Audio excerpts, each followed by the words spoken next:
जय महाराष्ट्र. शिवसेना उद्धव बाळासाहेब ठाकरे पक्षाच्या वतीने या पत्रकार परिषदेत आपल्या सगळ्यांचं स्वागत आहे. खरं तर काल जे काही ट्विट खेळ चालू होता त्यानंतर आज सकाळी अपेक्षा करते की म्हटल्याप्रमाणे दमानियांची पत्रकार परिषद झाली असेल.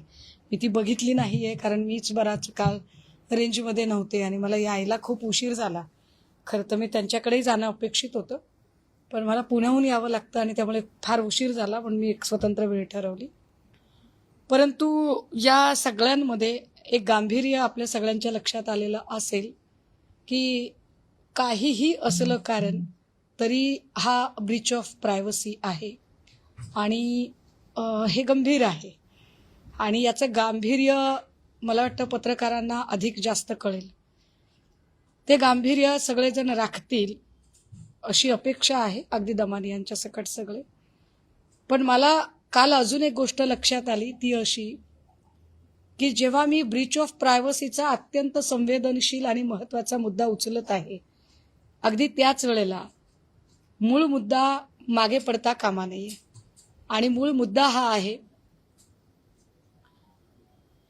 की दमानिया असं म्हणाल्या खरातला 177 कॉल चाकणकरांनी केले, 236 कॉल त्यांची बहीण प्रतिभा चाकणकरीने खरातला केले, तब्बल 17 कॉल हे एकनाथ शिंदेंनी केले, ज्याच्यातले 6 इनकमिंग 7 आउटगोईंग असं काहीतरी त्यांनी संख्या सांगितलेली आहे, आणि दीपक केसरकरांचे काही कॉल. माझे दमानियांवर आक्षेप आहेतच आणि ते राहतील.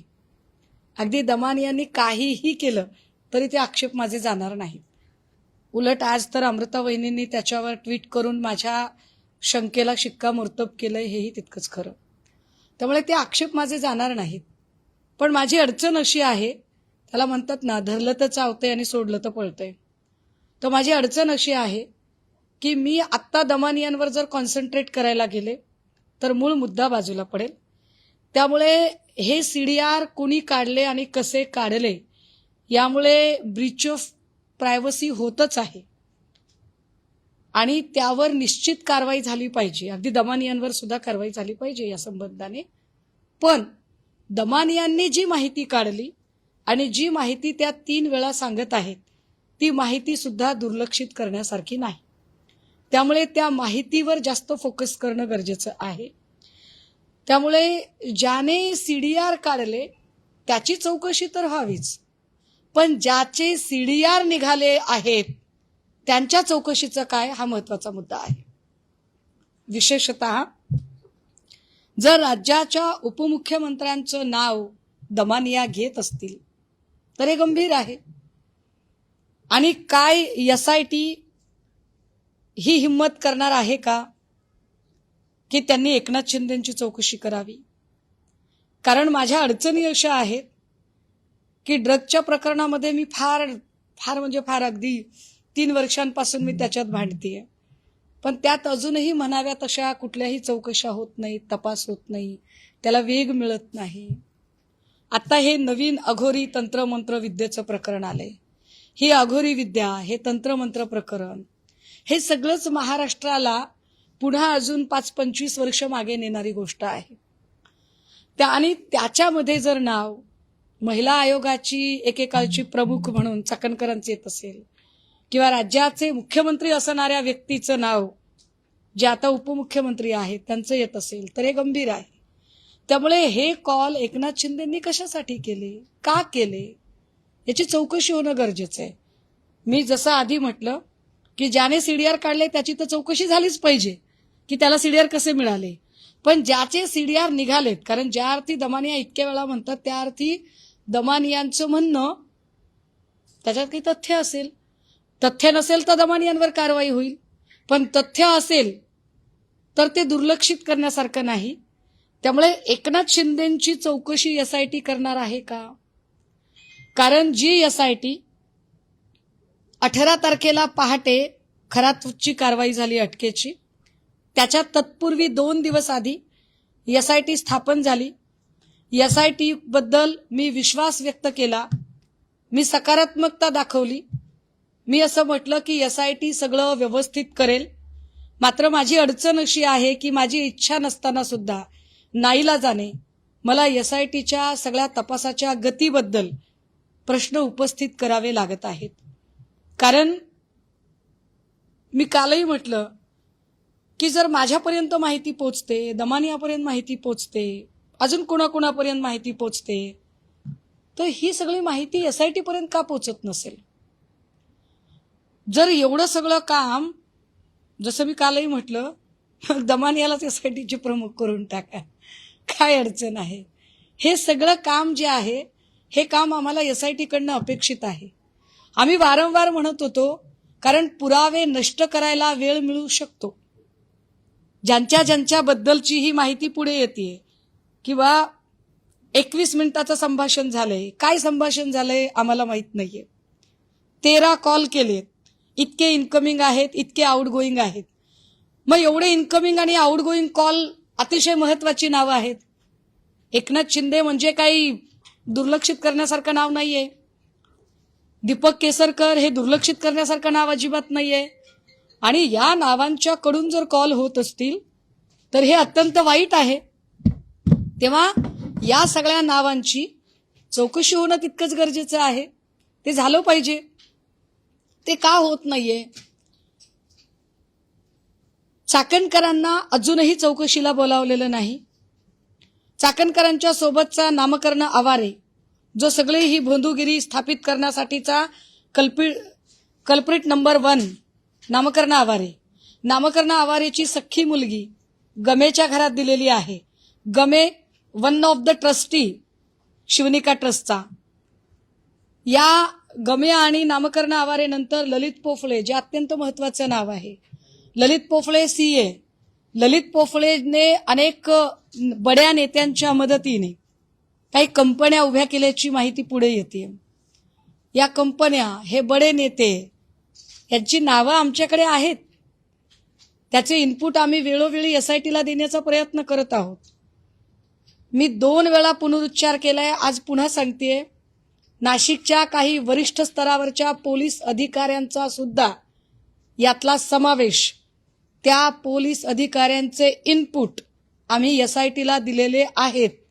मात्र त्याही दृष्टीने कुठलीही सकारात्मक पावलं पडलेली नाहीत, हेही तितकंच खरं. अजून एक महत्वाची गोष्ट, अशोक खरातची पत्नी कल्पना खरात, मुलगी सृष्टी खरात, मुलगा काहीतरी गायब झाला वगैरे अशी काहीतरी बातमी येते की त्याची चौकशी केली गेली होती आणि चौकशीच्या नंतर तो काहीतरी गायब झाला वगैरे. पण जर असं होत असेल तर हे वाईट आहे. या लोकांनी जर उद्या पुरावे नष्ट केले तर याला जबाबदार कोण? काय नेमकी SITची अडचण असेल की एकाच वेळेला खरातची मुलगी, खरातची पत्नी, खरात यांना ताब्यात घेतलं जात नाही? भांडे नावाचा जो अधिकारी आहे, या भांडेची पत्नी, तिच्या नावावरची जी प्रॉपर्टी आहे, त्यांची चौकशी कधी होणार आहे? दीपक लोंढे हा खराचा अत्यंत निकटवर्तीय आणि तितकाच निकटवर्तीय दीपक केसरकर यांचा. दीपक केसरकरांनी कितीही नाही म्हटलं तरी दीपक केसरकर हे या सगळ्या अनेक कड्यांमधली एक महत्वाची कडी आहेत. दीपक केसरकर पळ काढू शकत नाहीत. दीपक केसरकरांचं हे म्हणणं की जोपर्यंत वाईट गोष्ट कळली नाही तोपर्यंत बोलणं काय गैर आहे, तर नाही. वाईट गोष्ट कळली नाही म्हणजे वाईट गोष्ट पब्लिकली कळली नाही, पण तुम्हाला माहीत नव्हतीच असं आम्ही कशावरून समजावं? शक्यता नाकारता येत नाही. कारण दीपक लोंढे हा सगळे आर्थिक व्यवहार सांभाळायचा. तो लोंढे तुमच्या सोबत होता. त्या लोंढे सोबत तुम्ही असंख्य ठिकाणी दिसता. त्या लोंढेचे आणि तुमचं संभाषण झालंय हे आता दमानिया सांगत आहेत. मी पुन्हा म्हणते की दमानियांवरचा माझा आक्षेप ॲज इट इज आहे, पण त्यांनी घेतलेली नावं ही दुर्लक्षून चालण्यासारखी नाहीत. त्यामुळे दीपक लोंढे आणि दीपक केसरकर यांच्यामध्ये नेमकं काय संभाषण होत होतं, हे जे दीपक आहेत, या 2 दीपकांनी कोणता असा दीपक लावलेला आहे हे जरा एकदा पुढं आलं पाहिजे, हे कळलं पाहिजे महाराष्ट्राला. अघोरी विद्या, तंत्रमंत्र, वर्षा बंगल्यावर काय रेड्याची शिंग पुरली, काय काय झालं याच्या चर्चा, वदंता, वेगवेगळ्या वर्तमानपत्र, बातम्या, कर्णोपकरणी अशा खूप सगळ्या चर्चा झाल्या. या सगळ्यांमध्ये महाराष्ट्राची एकूण जी प्रतिमा आहे ती प्रतिमा मलिन होते हे जास्त गंभीर आहे. अजूनही आम्हाला कळलं नाही, चर्चा खूप येते की कुणाच्या तरी फोटोवर फुल्या मारल्या गेल्या. आम्ही खूप माहिती घेतो तेव्हा काही लोक दबक्या आवाजात म्हणतायत की अशा फुल्या या राज्याचे विद्यमान मुख्यमंत्री श्रीयुत देवेंद्र फडणवीसजी यांच्या फोटोवर फुल्या मारल्या. काय खरं काय खोटं आम्हाला माहीत नाही, आम्हाला याची कल्पना नाही. पण राज्याच्या मुख्यमंत्र्यांच्या फोटोवर फुल्या मारण्या इतकी हिमाकत जर कोणाची होत असेल तर ही राज्याला हादरवणारी गोष्ट आहे. त्यामुळे हे कोण लोक आहेत, यांना का फुल्या माराव्याशा वाटतात, फुल्या मारण्यामागची यांची भावना काय आहे? म्हणजे खरातान करवी जर कोणी अशोक खरातच्या हातून कोणी तंत्रमंत्र विद्या करू पाहते, कोणी अघोरी विद्या करू पाहते, तर तो कोण आहे? असा कोण असेल की ज्याला काही फायदा होतोय? काय नेमकं हे घडत होतं? कारण महाराष्ट्राच्या शीर्षस्थानी असणारी ही एवढी महत्वाची नावं आणि त्यांच्या नावाच्या संबंधाने जर एवढ्या गंभीर चर्चा बाहेर येत असतील तर महाराष्ट्रातली जी जनसामान्य जनता आहे ती सुरक्षित आहे असे कसे मानावे? त्यामुळे SIT जर तपासाला वेग घेत नसेल तर या प्रकरणामध्ये अगदी CIDचा समावेश व्हावा असं आमचं म्हणणं आहे.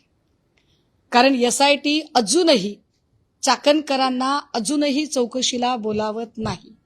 चाकणकरांना समन्स आलं असं साधारणतः 8 दिवसांपूर्वी कळलं. त्याच्या पुढचे 3 दिवस चाकणकरांनी सोयीस्कर मौन बाळगलं. 3 दिवसानंतर चाकणकरांना अचानक कंठ फुटला आणि त्या म्हणाल्या की असं समन्स मला आलंच नव्हतं. याचा अर्थ आम्ही काय काढायचा? चाकणकर SITला बोटावर नाचवतायत का? चाकणकर सांगू पाहतायत का की माझा पाठीराखा इतका मोठा आहे की SIT आणि या सगळ्या यंत्रणा याचा मला फरकच पडत नाही? की याचा दुसरा अर्थ काढायचा की लोक दबक्या आवाजात म्हणतात की बाबा SIT प्रमुखांची आणि चाकणकरांची चांगले गुड रिलेशन आहेत. आम्ही नेमकं काय म्हणायचं याला? कारण तपास पुढे जात नाहीये. तपास पुढे का जात नाही? अजूनही आर्थिक स्रोत का तपासले जात नाहीत? CDR बाहेरचा माणूस काढतो, SIT काढत नाही. हे SIT साठी गंभीर आहे. हे ब्रीच ऑफ प्रायव्हसी तर आहेच आहे, पण तो CDR SIT काढू शकत नाही हे SITचं अपयश वाटत नाही का?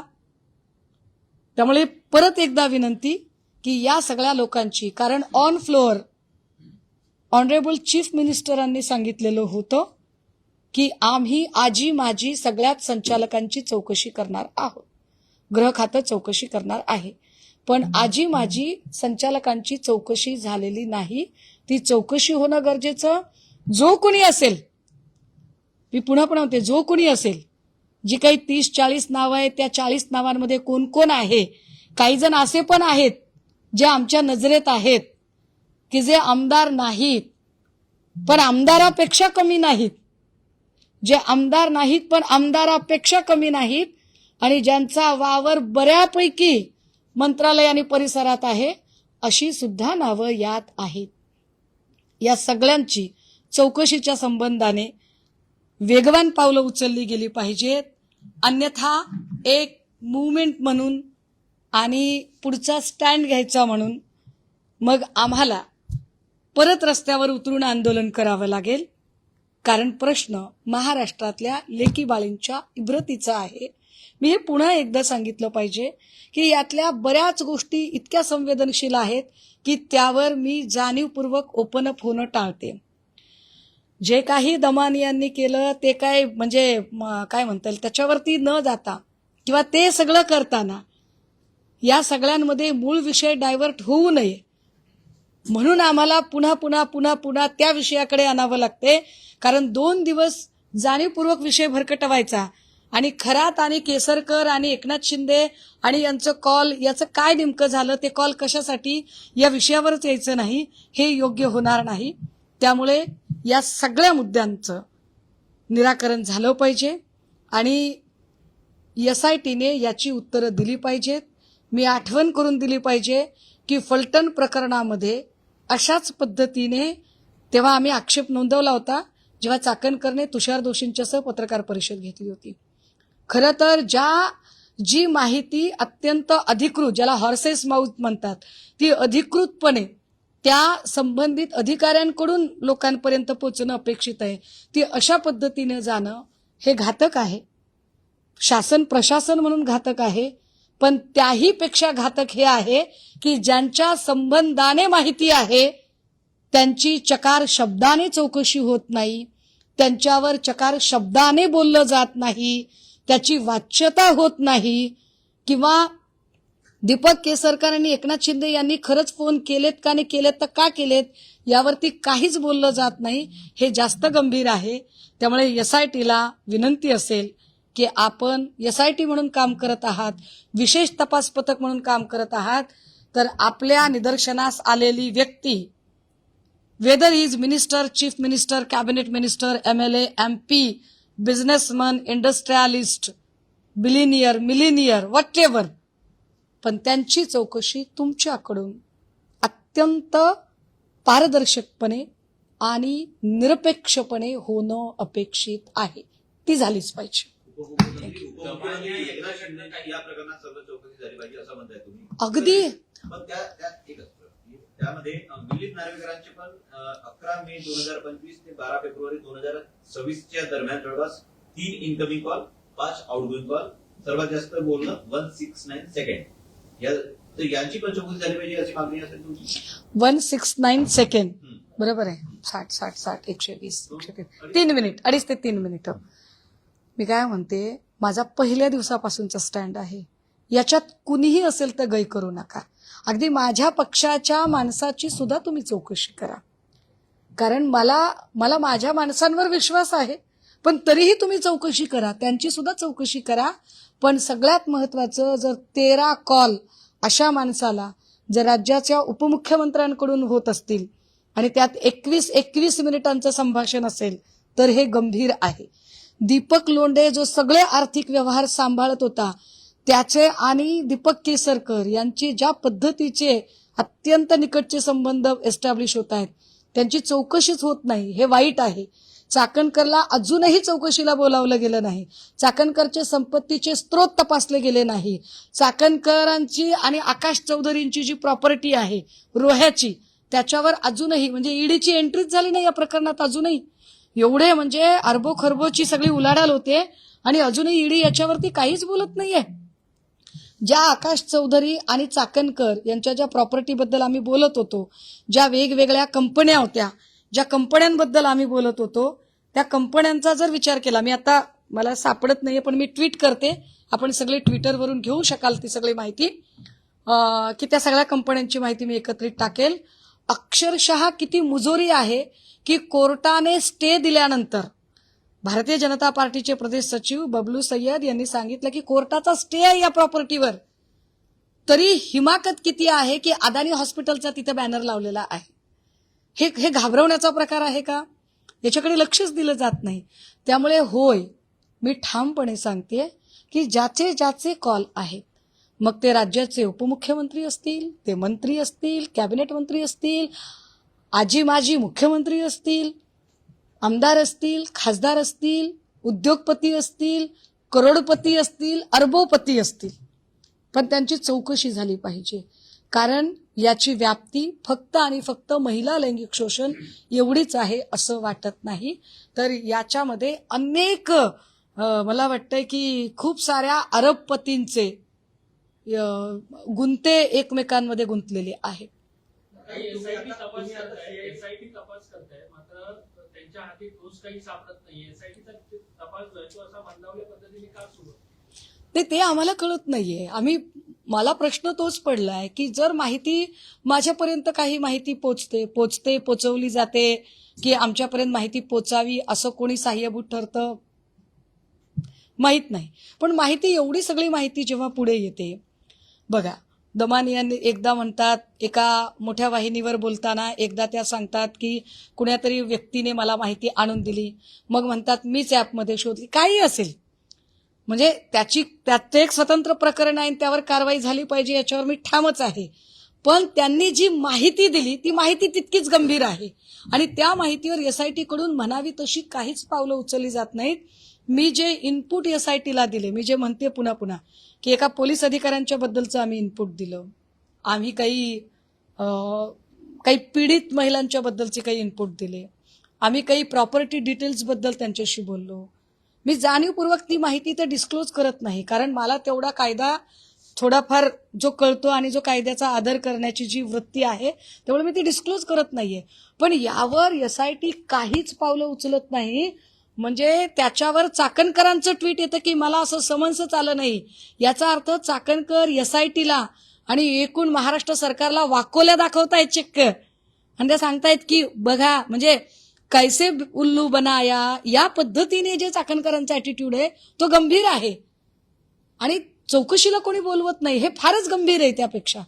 त्यामुळे चाकणकरची चौकशी व्हावी, केसरकरची चौकशी व्हावी आणि होय, राज्याचे उपमुख्यमंत्री एकनाथ शिंदे यांनी 21 कॉल का केले याची सुद्धा चौकशी व्हावी.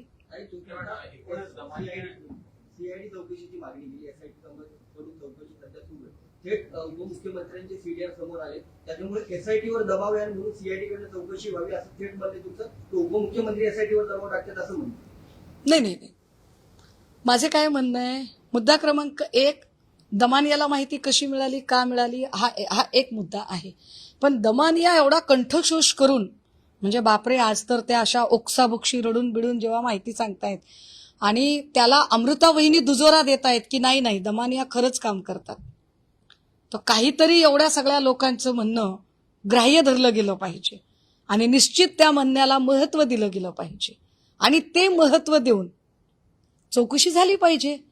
CDR कोणी काढले त्याची चौकशी एक स्वतंत्रपणे करा, पण ज्यांचे CDR निघालेत त्यांची सुद्धा चौकशी झाली पाहिजे आणि त्यामुळे मी ती मागणी करते. हीच मागणी त्यांची पण आहे. त्यांचा आक्षेप असा पण आहे की ज्यांनी हे CDR त्यांच्यापर्यंत पोहोचवले किंवा पोहोचवायला सांगितले किंवा त्या पद्धतीनं तपास त्यांनी मागणीच केली होती. पोलीस महासंचालकांना त्यांनी थेट मागणी केली आहे की या प्रकरणात सविस्तर चर्चा करावी आणि आपली पत्रकार परिषद सुरू असताना त्या भेट घेत आहेत पोलीस महासंचालकांना. नाही, हे बघा, त्यांना ती भेट घ्यायची असती ना तर त्यांनी आधी भेट घेतली असती.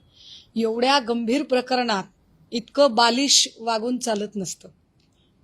त्या अचानक प्रकट काय होतात, कुठून आसाममधून कुठून तरी, सगळ्यांना सध्या आसाम गुवाहाटी फारच आवडायला लागली. त्या अचानक तिकडनं प्रकट काय होतात, अचानक तिकडनं त्या व्हिडिओ काय जारी करतात आणि सगळा माळ पांढरा झाल्यावर मग मी आता दातेंची भेट घेते असं सांगतायत. त्यामुळे त्या बोलण्याला काही अर्थ नाही. हा, पण त्यांनी जी माहिती दिली ती माहिती हवं तर असं समजावं की जर कर नाही त्याला डर कसली, कदाचित एकनाथ शिंदेंनी कॉल केले नाहीत पण एकनाथ शिंदेना बदनाम केलं जाते असं समजावं आणि एकनाथ शिंदेंनी चौकशीला सामोरं जावं. पण एकनाथ शिंदेंचे जर 21 कॉल होत 21 मिनिटाचं संभाषण होत असेल आणि 13 कॉल असतील तर हे गंभीर आहे, हे वाईट आहे.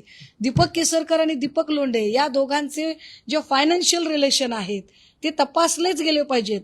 ललित पोफळेची भागीदारी कुणाकुणासोबत आहे ती तपासलीच गेली पाहिजे, कारण ललित पोफळेची जी एवढी मोठी प्रॉपर्टी आणि ज्या प्रॉपर्टीमध्ये ही येते कुठून याचे स्रोत तपासले गेले पाहिजेत.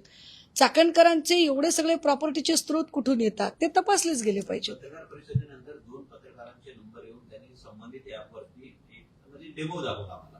तुम्हाला 3 राजकारण्यांना त्यांनी आमंत्रित केलं होतं. तुम्ही म्हणालात की पुण्यावरून यायला.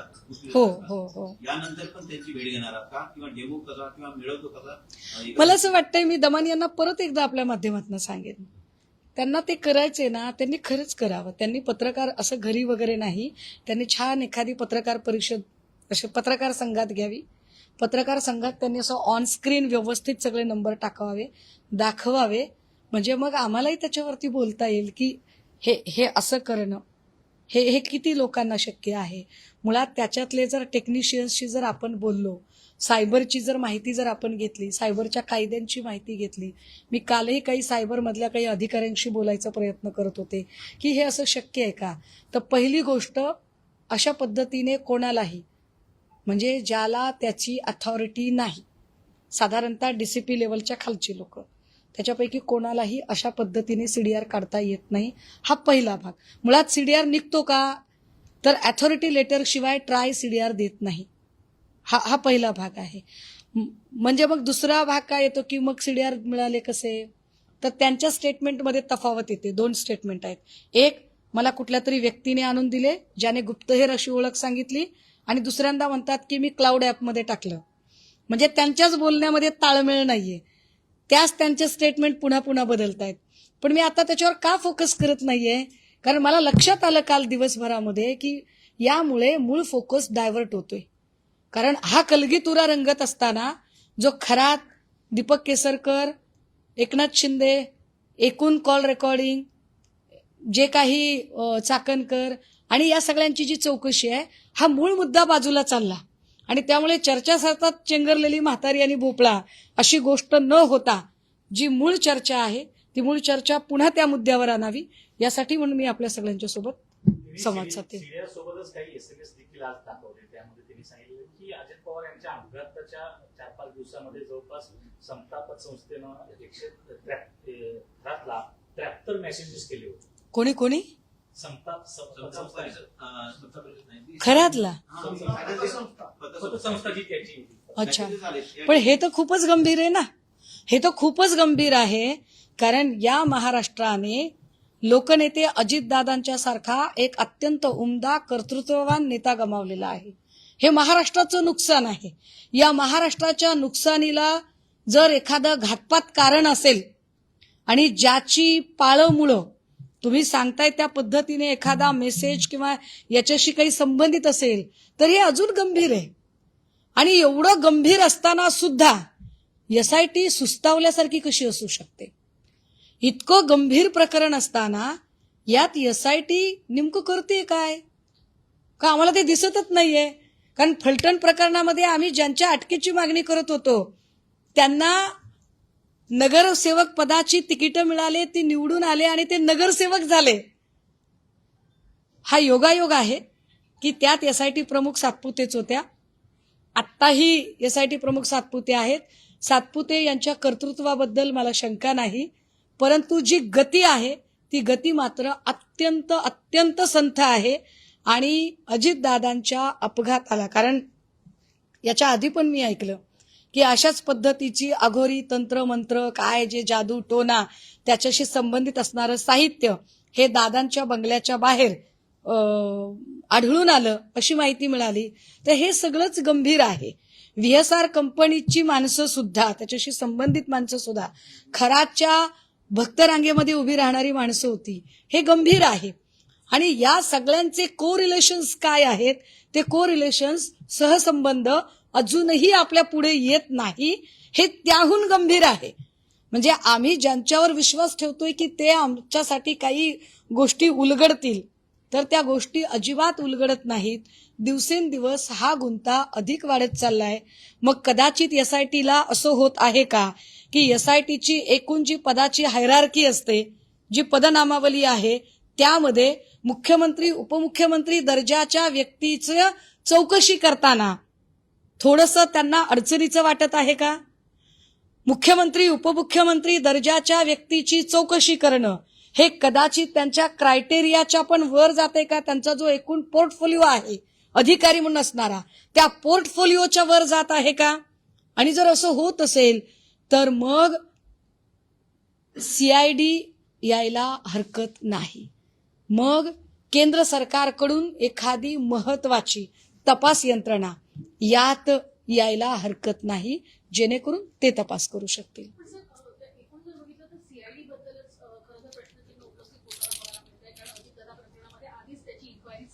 पण जशी तुम्ही बोलता की मागणी CIDची करताना थर्ड पार्टी इन्व्हेस्टिगेशन तुम्हाला वाटतं की या सगळ्या प्रकरणामध्ये योग्य न्याय देऊ शकेल? नाही, काय होतं माहितीये का, जेव्हा एकपेक्षा 2 संस्था किंवा 3 संस्था एकत्रित तपास करतात तेव्हा निश्चित एक थोडीशी चेकमेट पद्धतीने एकमेकांवर बॅलन्स आणि एकमेकांवर कंट्रोल ठेवणं सोपं जातं आणि त्यामुळे कदाचित गोष्टी बऱ्यापैकी समोर यायला मदत होईल. कदाचित असंही असू शकतं, नुसतं बॅलन्सच नाही, नुसता कंट्रोलच नाही, तर एखाद्या यंत्रणेकडून एखादी सुटलेली गोष्ट असेल, ती गोष्ट नव्याने त्याची उकल करण्याची संधी किंवा तो प्रयत्न अजून दुसऱ्या संस्थेकडून होईल.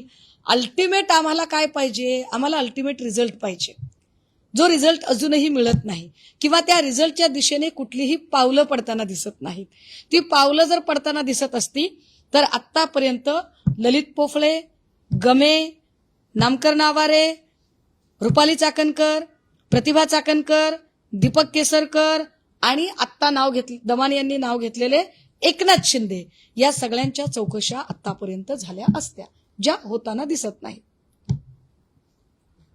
एक दुसरा प्रश्न होता, एकूणच संजय निरुपमांकडनं कुठेतरी आरोप आपल्याला या संदर्भात होताना पाहायला मिळत आहेत की उद्धव ठाकरेंच्या पक्षातील मुंबईतील 2 ते 3 खासदार इतर सर्व खासदार जे आहेत ते आमच्या संपर्कात आहेत आणि ते योग्य वेळेची वाट ऐका ना, निरुपमांच्या संपर्कात एलियन सुद्धा आहे, मला तर अशी माहिती मिळाली.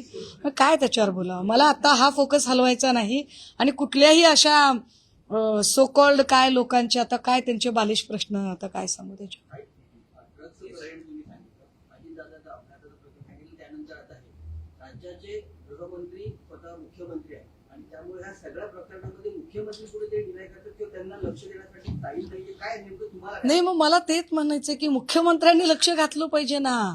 जर एखादी कुठल्याही आम्ही काही बोललं की काय म्हणतात मुख्यमंत्री, याच्यात राजकारण आणू नका, त्याच्यात राजकारण आणू नका. बाबा, आम्ही बोलल्यावर राजकारण आणू नका असं तुम्हाला जर वाटत असेल तर आता माननीय मुख्यमंत्री महोदयांच्या सुविद्य पत्नी आणि आमच्या लाडक्या वहिनी अमृता वहिनींनी अंजली दमानी यांना सर्टिफिकेट दिलं ना. आणि अंजली दमानी या कुठल्याही राजकीय पक्षाच्या नाहीत. मग अंजली दमानी यांनी सांगितलंय म्हणून तरी चौकशी करा. का अंजली दमानी आपण राजकारण करतायत का? नेमकं काय आहे? आता म्हणून तरी चौकशी झाली पाहिजे ना. कारण दमानी यांनी केलेला आरोप हा दुर्लक्षित करण्यासारखा नाही. दमानिया थेट एकनाथ शिंदेंवर आरोप करत आहेत. थेट एकनाथ शिंदेंच्या सीडीआर बद्दल त्या बोलत आहेत. राज्यातल्या उपमुख्यमंत्र्यांचा सीडीआर काढणं सहज शक्य आहे एका सर्वसामान्य माणसाला आणि तो सीडीआर एका गंभीर प्रकरणातला सीडीआर आहे. तर निश्चितपणे त्याची चौकशी झाली पाहिजे. सीडीआर काढणाऱ्याची पण आणि ज्याचा सीडीआर निघालाय ते एकनाथ शिंदेची पण. ठीक आहे, थँक्यू.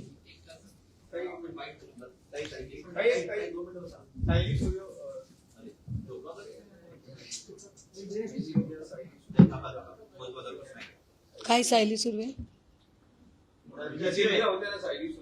त्या पुन्हा बेपत्ता झाल्या. कोण कोण? Sayali Surve, miss India, Pimpri Chinchwad. मला याची काही खरंच माहिती नाही.